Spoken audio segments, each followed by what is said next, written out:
viral karon sa social media mga friends kining maong tao tungod kay dunay usa ka pulubi nga miduol niya og iyang gihatagan og kwarta.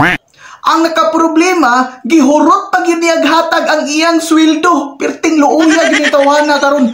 Viral kay na siya. Kay nagtuo siya mga friends nga kadtong maong pulubi usa ka vlogger. Intawon, my God.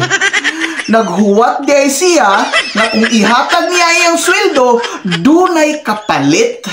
Maong na diha. Kung mutabang ganitag usa ka tawo, ayaw ninyo sunduga ha, ayaw ninyo sunduga in town. Kay very wrong ang iyang gibuhat. Ning tabang siya tungod kay doon na siya intensyon nga ang iyang itabang makadawat pa siya dubli. Tungod siyang pagtuo nga ang maong pulubi usa ka vlogger. So karon kay pila na lang kaadlaw mga friends ug hangtod karon wala gihapoy na balik niya.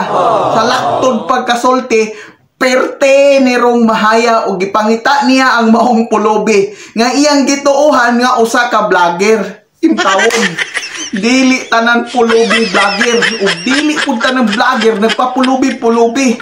Mao nang pag-amping mo. Kung naamoy kwarta, isecure na lang na ninyo kay kwarta naman yun na. Ug ayaw na mo pagpanghatag, kung manghatag manggaling mo, nga dunay kapalit.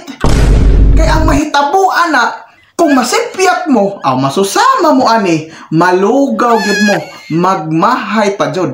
Labi na karon kay Pasko, daghan kay pulubi karon nga nakat-una. Musundog sa mga vlogger nga aron magpakilimos kintahay unya daghan pug kay mga tao karon nga nakahibaw nga daghan ng mga vlogger nga nagpapulubi-pulubi. Ang ikaw pod nga nituo ka nga kadtong pulubi usa ka vlogger patay impas bahaw. Mas may pag maglana mog putot ug mao ni inyong style. Mao nang karong Pasko pag-amping ha. Wa nay muhatag sa mga vlogger nga pulubi kay basig di na tinuod nga vlogger impas gid mo magmahay ra gid mo.